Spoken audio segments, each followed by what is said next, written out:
பிரியமானவர்களே, price Lord. இன்னைக்கு நீங்க பைபிளை கையில வாங்கிட்டீங்க. உங்க கையில இருக்கிற பைபிள்ல இருக்கிற ஃபர்ஸ்ட் புக் வந்து ஆதியாகமம். சரி, இந்த ஆதியாகமம் புக்கை பத்தின ஒரு பின்னணியை தான் இந்த நாளில் நீங்கள் கேட்க போகிறீர்கள். சரி, இந்த ஆதியாகமம் புஸ்தகம் என்பது கிட்டத்தட்ட ஒரு 2300 வருடத்தின் வரலாறு தான் அந்த ஆதியாகம புஸ்தகம். உங்க கையில இருக்கிற the first book of the Bible, அதை பற்றின சில காரியங்கள் எல்லாத்தையும் நம்ம பார்ப்போம். கிட்டத்தட்ட முழு வேதாகமும், த என்டையர் பைபிளும் பார்த்தீங்கன்னா 4100 வருஷம் ஹிஸ்ட்ரி அதில் இருக்குது. அந்த 4100 வருஷம் ஹிஸ்ட்ரியில் பழைய ஏற்பாடு மட்டும் 4000 வருடங்களுடைய வரலாறு அதில் இருக்கும். புதிய ஏற்பாடு இயேசு கிறிஸ்துவுடைய பிறப்பு, அவர் செய்த ஊழியம், அதற்கு பின்பாக அப்போஸ்தலர்கள் செய்த ஊழியம், இது எல்லாத்தையும் பார்த்தீங்கன்னா 100 வருடங்களுக்குள்ள அடங்கும். ஸோ உங்கள் கையில் இருக்கிற பைபிளுடைய வருடங்கள் 4100 வருடங்கள் எழுதப்பட்ட புக்கை தான் உங்கள் கையில் வச்சுருக்கிறீங்க. சரி, இதில் பார்த்தீங்கன்னா பழைய ஏற்பாட்டில் இருக்கிற ஆதியாகமம் மட்டும் 2300 வருடங்களை உள்ளடக்கியது. இதன் பின் தொடர்ந்து வருவது யாத்திராகமத்திலிருந்து மல்கியா வரைக்கும் இருக்கிற புஸ்தகம். அந்த டைம்லைன் பார்த்தீங்கன்னா 1700 வருஷம். யோசிச்சு பாருங்களேன், இந்த ஃபர்ஸ்ட் புக்குடைய வருஷம் மட்டும் 2300. அதுக்கப்புறம் யாத்திராகமத்திலேருந்து வாசிக்கிறீங்களே, ஆதியாகமுக்கு அப்புறம் இருக்கிற யாத்திராகமம், அதில் இருந்து மல்கியா வரைக்கும் உங்களுக்கு அதோடைய டைம்ஸ் லைன் எவ்வளோ இருக்குது? 1700 வருஷம். ரொம்ப ஆச்சரியமாக இருக்குல்ல? ஃபர்ஸ்ட் புக் மட்டும் எவ்வளோ வருஷங்களை உள்ளடக்கியதா? ஆமாம், தேவன் உருவாக்கின மனிதர்கள் எவ்வளோ ஆண்டுகள் வாழ்ந்தார்கள், இதையெல்லாம் நீங்கள் வாசித்தீர்களா? உங்களுக்கு ஆச்சரியமாக இருக்கும். சரி, இந்த புக்கை வந்து ரெண்டாக பிரிக்கலாம். ஆதியாகமத்தையே நீங்கள் எத்தனையாக பிரிக்கலாம்? 2 வகையாக நம்ம பிரிக்கலாம். ஸோ ஃபர்ஸ்ட் வந்து பார்த்தீங்கன்னா ஆதியாகமம் 1வது அதிகாரத்திலிருந்து 11வது அதிகாரம் வரைக்கும் ஒரு பகுதியாக பிரிக்கலாம். அதன் பின்பு 12வது அதிகாரத்திலிருந்து 50வது அதிகாரம் வரைக்கும் 2 பாதியாக நாம் இதை பிரிக்கலாம். ஆதியாகமம் வேதத்தில் இருக்கிற முதல் புஸ்தகம். இதில் 50 அதிகாரங்கள் இருக்கின்றன. கிட்டத்தட்ட 1533 வசனங்கள் இருக்கின்றன. இதை குறித்து சொல்லணும்னா, முதல் பகுதியில் 4 முக்கியமான நிகழ்வுகள் நடக்கும். ஆதியாகமம் 1வது அதிகாரத்திலிருந்து 11வது அதிகாரத்திற்குள்ள 4 ரொம்ப ரொம்ப முக்கியமான நிகழ்வுகள் நடக்கும். அந்த 4 நிகழ்வுகள் என்ன அப்படிங்கிறத நம்ம இப்போ பார்க்கலாம். த ஃபர்ஸ்ட், சிருஷ்டிப்பு. ஆண்டவர் சகலவற்றையும் உருவாக்கினது. எல்லாவற்றையும் தேவன் தான் உருவாக்கி இருக்கிறார். எதுவுமே தன்னால் உருவாகலை. ஒரு அமீபா வந்து உருவாக்கிருச்சு அப்படின்றாங்க சயின்ஸில், அதெல்லாம் கிடையாது. பிக் பேங் தியரி அப்படிலாம் இல்லை. தேவன், நீங்கள் பைபிள் வாசிங்கன்னா இருக்கும், ஃபர்ஸ்ட் வசனத்திலே இருக்கும், ஆதியிலே தேவன் வானத்தையும் பூமியும் சிருஷ்டித்தார். எனவே நீங்கள் பார்க்கிற எல்லாமே உருவானவைகள் அல்ல, படைக்கப்பட்டவைகள். ஆண்டவர் அவைகளை படைத்தார். There is a creator behind every creatures. அந்த கிரியேட்டரை பற்றி தான் நம்ம நிறைய காரியங்களை தெரிந்து கொள்ள போகிறோம். அவருடைய கிரியேஷன்ஸ் எல்லாம் பாருங்கள், எவ்வளோ ஆச்சரியமாக இருக்குது இல்லை? அவர் உருவாக்கின காரியங்கள் எல்லாம் வியக்கத்தக்க. சூரியன், சந்திரன், பூமியில் இருக்கிற வளங்கள், கடல், எல்லாம், மரங்கள், மனிதர்கள், எவ்ரிதிங் இஸ் அமேசிங். ஸோ சிருஷ்டிப்பு, அதன் பின்பு வீழ்ச்சி. ஸோ ஆண்டவர் படைத்த இந்த பூமி மனிதன் கையில் கொடுக்கப்பட்டது. ஆண்டவர் கொடுத்த அதிகாரத்தை மனிதன் சரியாக பயன்படுத்தவில்லை. மனிதன் தேவனுடைய கட்டளைகளை மீறி ஆண்டவர் சொன்னதை கேட்காம, யோசிச்சு பாருங்க, எல்லாவற்றையும் உருவாக்கி இருக்கிறாரு. எல்லாவற்றையும் உருவாக்கி எல்லாத்துக்கு மேலே அதிகாரியாக உட்கார வச்சிருக்காரு. அவருடைய சொல்லுக்கு கீழ்ப்படியாமல் போனதுபடினாலே ஒரு பெரும் வீழ்ச்சி மனித இனத்தை சந்தித்தது. அந்த வீழ்ச்சியினுடைய அடையாளமாகத்தான் இன்னைக்கு எல்லாருமே, நீங்கள், நான், இந்த உலகத்தில் பிறந்த ஒவ்வொருவரும் சர்வைவலுக்காக போராடி கொண்டிருக்கிறோம். சொல்கிறாங்க இல்லையா, சர்வைவல் டு த ஃபிட்டஸ்ட். எது ஃபிட்டாக இருக்குதோ அது சர்வைவல் ஆகும், வீக்காக இருக்கிறது தோற்று போயிடும் இல்லையா? ஏன்? இதோடைய பின்னணி என்ன? there is a fall. மனித இனம் விழுந்தது. அந்த விழுந்து போன மனித இனத்தை தூக்கி எடுக்க வந்தவர் தான் நம்முடைய ஆண்டவராகிய இயேசு கிறிஸ்து. படைத்தவரே மனிதனாக வந்தார். God incarnated in the flesh. வானத்தையும் பூமியும் படைத்த தேவன், காண்கிறவைகள் காணாதவைகள் எல்லாவற்றையும் படைத்த தேவன். நீங்கள் மொபைல் ஃபோன் யூஸ் பண்ணுறீங்க இல்லையா, இதிலெல்லாம் காணாத அலைவரிசைகள் இருக்குது. நீங்கள் கண்ணுக்கு பார்க்க முடியாது, ஆனால் நீங்கள் ரேடியோ கேட்குறீங்க, டிவி சேனல்ஸ் பார்க்குறீங்க, காணாத அலைவரிசைகள். அது ஒரு பக்கம். இன்னொரு பக்கம் சில ஆவிகள், ஒரு பக்கம் தேவதூதர்கள், ஒரு பக்கம் அசுத்த ஆவிகள். எல்லாவற்றையும், எல்லாம் காண்கிறது காணாதது எல்லாவற்றையும் சிருஷ்டித்தவர் தேவன். He created it. அசுத்தாவினதே அசுத்தாவிய தேவன் உருவாக்கினாரா? அப்படி கிடையாது. தேவன் அவனை பரிசுத்தமாக தான் உருவாக்கினார். அவன் உருவாக்கப்பட்ட பொழுது he was perfect one. ஆனால் அவன் தான் ஃபஸ்ட்டு பாவம் செஞ்சது. பாவத்தில் முதல் பாவம் யார் செஞ்சது? மனிதனுக்கு முன்பாக பாவம் செஞ்சது சாத்தான் தான். அவனை தான் இந்த பூமியில் மிகப்பெரிய ஒரு ரெப்ரஸன்டேட்டிவாக வர்ஷிப் லீடராக வச்சுருந்தாரு. அவன் வீழ்ந்து போயிட்டான். அதுக்கப்புறம் அவன் வீழ்ந்ததுக்கு அப்புறம்தான் கர்த்தர் என்ன செஞ்சார்? மனிதனை உருவாக்கினார், மனிதனுக்கு அதிகாரத்தை கொடுத்தார். நீ பூமியை ஆண்டுகொள். ஆமாம், இப்போ புதிய ஏற்பாடு சபையில் ஆண்டவர் அதிகாரம் கொடுத்துருக்காரு இல்லையா? சாத்தானுடைய சகல வலிமைகளையும் மேற்கொள்ள உனக்கு அதிகாரம் கொடுக்கிறேன். சத்ருவினுடைய எல்லா அதிகாரத்தையும் மேற்கொள்ளுகிறதற்கான வல்லமை நமக்கு தேவன் கொடுத்திருக்கிறார், சபைக்கு கொடுத்திருக்கிறார். அதனால தான் போராடி வருகிற எல்லா பிசாசுடைய கிரியைகளையும் நம்மால் ஜெயிக்க முடிகிறது. இதனுடைய வெற்றி நமக்கு கிடைத்தது கர்த்தராகிய இயேசு கிறிஸ்து சிலுவை சுமந்ததுனால, அவர் உயிரோடு எழுந்ததுனால கிடைத்த மாபெரும் வெற்றி. அப்போ இங்கே பார்க்குறோம், மனிதனிடத்தின் வீழ்ச்சியை நீங்கள் பார்ப்பீங்க.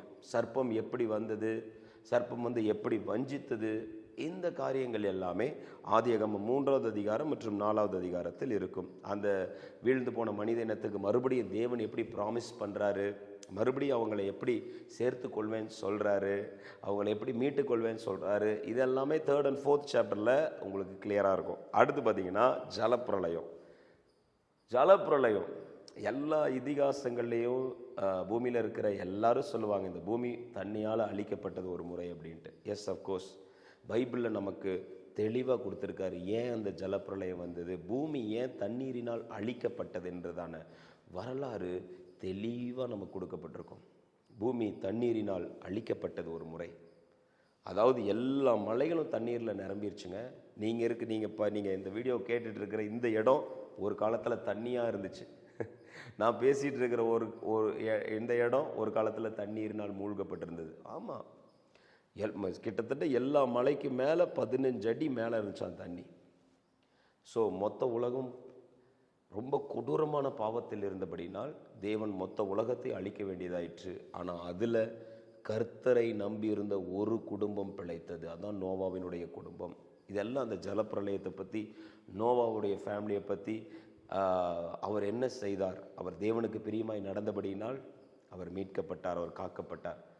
பாருங்கள், எவ்வளோ அலை வந்தாலும் சரிங்க, எவ்வளோ புயல் அடித்தாலும் சரிங்க, எவ்வளோ பிரச்சனை வந்தாலும் சரிங்க, கர்த்தரை நம்பி இருக்கிறவன் பிழைப்பான், கர்த்தரை நம்பி இருக்கிறவன் வாழ்வான், வாழ்வான், வாழ்வான், அவன் எப்பொழுதும் வாழ்வான், ஜலப்பிரளயத்திலும் வாழ்வான்.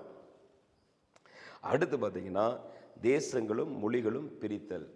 இன்றைக்கி பூமியில் எத்தனை நாடுகள் இருக்குது? இல்லை, 200க்கும் மேற்பட்ட நாடுகள் இருக்குது. ஆயிரக்கணக்கான மொழிகள் இருக்கிறது. அதுவும் பர்டிகுலராக சொல்லணும்னா நம்ம இந்தியா தேசத்தை நீங்கள் யோசிச்சு பாருங்கள், எத்தனை லாங்குவேஜை நம்ம பிரிஞ்சிருக்கிறோம். How many languages. ஸோ இது எல்லாமே எங்கெங்கே ஃபார்ம் ஆச்சு? அது பைபிளில் இருக்குது, கிளியராக ஆண்டவர் சொல்லியிருக்காரு. So we have the clear detail about how the languages has been formed. மனிதன் அப்போ எல்லாரும் ஒரே இடத்துல தான் இருந்தாங்க. உருவாக்கப்பட்ட மனிதர்கள் எல்லாருமே ஒரே இடத்துல இருந்தாங்க. அப்பொழுது அவர்களுக்கு அந்த இடத்துல என்ன பிரச்சனை வந்துச்சு, அவங்க என்ன செய்யணும்னு நினச்சாங்க, எவ்வளோ பெரிய தவறை செஞ்சாங்க, அதன் மூலமாக மொழிகள் பிரிக்கப்பட்டது. கடவுள் தான் அந்த மொழியை பிரித்தார். எல்லா மொழிக்கும் தாய்மொழி ஒரு மொழி இருக்கும் அப்படின்னு சொல்லி தேடிட்டு இருக்காங்க. எல்லா மொழிக்கும் தாயானவர் இயேசு கிறிஸ்து தான். நம்முடைய கர்த்தராகிய இயேசு கிறிஸ்துவின் மூலமாக தான் மொழிகள் பிறந்தன. All the languages are formed in Genesis chapter 10 and 11. பாபேலுங்கிற ஒரு பெரிய கோபுரத்தை கட்டுவாங்க, வானளவு உயர்ந்த கோபுரத்தை கட்டி நம்ம சாதிச்சிட்டோம், நம்ம பெருசாக பண்ணிட்டோம், நம்ம வந்து பரலோகம் வரைக்கும் நம்ம கட்டிடலான்னு சொல்லி அவங்க உயரமாக கட்டும் பொழுது தான் தேவன் இறங்கி அங்கே பாஷைகளை தாறுமாறாக்குகிறார். அதன் மூலமாக பிறந்தது தான் நூற்றுக்கணக்கான ஆயிரக்கணக்கான மொழிகள். அதுக்கப்புறம் அது குட்டி குட்டி மொழிகளாக ஃபார்ம் ஆகிருக்கலாம். ஸோ மொழிகள் எங்கிருந்து பிறந்தது? மனிதன் எங்கிருந்து பிறந்தான்? மனிதன் எப்படி விழுந்தான்? விழுந்து போன மனிதனுக்கு தேவன் என்ன வாக்கு கொடுத்தார்? அதன் பின்பு நிறைய மனிதர்கள் பூமியில் பெருக ஆரம்பித்தார்கள். அந்த பெருகின மனிதர்கள் எதனால் சிதறடிக்கப்பட்டார்கள்? எப்படி மொழிகள் பிரிந்தது? இது எல்லாமே ஜஸ்ட் ஆதியாகமத்தில் இருக்கிற ஃபர்ஸ்ட் சாப்டர்லேருந்து 11th சாப்டருக்குள்ளே நீங்கள் க்ளீனாக வாசித்து முடிச்சிடலாம். சரிங்களா? ஸோ அதில் அவ்வளோ ஹிஸ்ட்ரி இருக்குது. Yes, great history, great history. ஆதியாகமம் ஃபர்ஸ்ட் அதிகாரத்தில் நீங்கள் பார்ப்பீங்க, அவர் எல்லாத்தையும் உருவாக்கின வரலாறு இருக்கும். கடவுள் வானத்தை பூமியும் எப்படி உருவாக்கினார் என்கிறதான வரலாறு அதில் கொடுக்கப்பட்டிருக்கும். ஆதியாகமம் 2ல் மனித உயிரினங்களின் ஆரம்பம் இருக்கும். ஆதியாகமம் 3ல் பாவத்தின் ஆரம்பம் இருக்கும். ஆதியாகமம் 4ல் மரணத்தின் ஆரம்பம் இருக்கும். ஆதியாகமம் 4ல் அதே வம்சங்களின் ஆரம்பம் இருக்கும். ஆதியாகமம் 6ல் தேவனற்ற சமுதாயத்தின் ஆரம்பம் இருக்கும். ஆதியாகமம் 6வது அதிகாரம் வாசிச்சிங்கன்னா, தேவனை விட்டுட்டு மனிதர்கள் எதையெல்லாம் கட்ட ஆரம்பித்தாங்க. தன்னை உருவாக்கின சிருஷ்டித்த கர்த்தரை விட்டுவிட்டு மனிதர்கள் தாங்களாகவே ஏதோ ஒரு வழிகளை தேடிக்கொண்டார்கள், தாங்களாகவே என்னென்ன செய்தார்கள் அப்படிங்கிறதெல்லாம் ஆதியாகமம் 6வது அதிகாரத்தில் இருக்கும். ஆதியாகமம் 7லிருந்து 9 வரைக்கும் ஜலப்பிரளயத்தை குறித்திருக்கும். ஆதியாகமம் 10வது அதிகாரம் நாகரிகத்தின் ஆரம்பம், ஒரு சிவிலைசேஷன் எப்படி இருக்கும் அப்படிங்கிறத குறித்து இருக்கும். ஆதியாகமம் 11ல் மொழிகளின் ஆரம்பம், மொழிகள் எப்படி ஆரம்பிக்கிறது அப்படின்னு. எத்தனை ஆரம்பங்கள் இருக்கு பாருங்க ஆதியாகமத்தில். It's the beginning. It has so many beginnings. எபிரேய ஆதியாகமம் 12வது அதிகாரத்தில் எபிரேய இனத்தின் ஆரம்பம் இருக்கும். அதுக்கப்புறம் நீங்கள் வந்து 1லேருந்து 11 வரைக்கும் இதெல்லாத்தையும் நீங்கள் வாசிக்கிறீங்க. 12வது அதிகாரத்திலிருந்து நீங்கள் ட்ராவல் பண்ணி போனீங்கன்னா 50வது அதிகாரம் வரைக்கும் ஒரு பர்டிகுலர் ஃபேமிலியுடைய வரலாறு மட்டும் ஃபோக்கஸ் பண்ணப்படும். அது இட்ஸ் a great thing. ஒரு மனிதனை தேவனை அழைத்து உலகத்தை அசிச்சிருக்காரு. His name is Abraham. யூதர்கள் அவரை ஆப்ரஹாம் பாங்க, கிறிஸ்டியன்ஸ் ஆப்ரஹாம் பாங்க, முஸ்லிம்ஸ் இப்ராஹிம் பாங்க. The one man believed God and came out of his own land. இந்த ஆப்ரஹாம் தேவனை விசுவாசித்து தன்னுடைய சொந்த தேசத்திலிருந்து புறப்பட்டு வருவார். இன்னைக்கு ஆண்டவரை விசுவாசித்து சபைக்கு வருகிற உங்கள் எல்லாருக்குமே முன்னடையாளமாக இருந்தவர் தான் ஆப்ரஹாம். அவர் தேவனை விசுவாசித்து தேவனை நம்பி மட்டும் வந்தார். தேவன் அவரை ஜாதிகளுக்கு தகப்பனா, தேசங்களுக்கு தகப்பனா, கோடான கோடி ஜனங்களுக்கு ஆசீர்வாதமாக வச்சிருக்கிறாரு, இன்னமும் வச்சிருப்பார். தேவனை நம்பி வந்தீங்கன்னு வச்சுக்கோங்களேன், நீங்கள் இந்த தலைமுறைக்கு மட்டும் ஆசீர்வாதமாக இருப்பீங்கன்னு நினைக்காதீங்க. தலைமுறைக்காக நீங்கள் ஏதோ ஒரு வகையில் யாரோ ஒருத்தருக்கு நீங்கள் ஆசீர்வாதமாக தான் இருப்பீங்க. ஏன்னா அப்படிப்பட்ட ஒரு வாழ்க்கை, விசுவாச வாழ்க்கை ரொம்ப விலையேற பெற்றது. ஆண்டவரை நம்பி வாங்க, ஆண்டவரை 100க்கு 100 நம்புங்க, கர்த்தர் நம்மளை உயர்த்துவாருங்க. ஸோ ஆபிரகாமுடைய மகன் தான் ஈசாக்கு. ஆபிரகாமை குறித்து ஆதியாகமம் 12வது அதிகாரத்திலிருந்து 23வது அதிகாரத்தின் 20வது வசனங்கள் வரைக்கும் நீங்கள் பார்க்கலாம். அடுத்து ஈசாக்கினுடைய வரலாறு. ஈசாக்கை குறித்து ஆதியாகமம் 24லிருந்து 26வது அதிகாரம் 35வது வசனம் வரைக்கும் நீங்கள் பார்க்கலாம். ஈசாக்கு வந்து ஆபிரகாமுடைய பையன். இன்ஃபேக்ட் ஈசாக்கு குறித்து சொல்லணும்னா ஆபிரகாமுக்கு 100 வயதான பொழுது தான் ஈசாக்கு பிறந்திருப்பார்.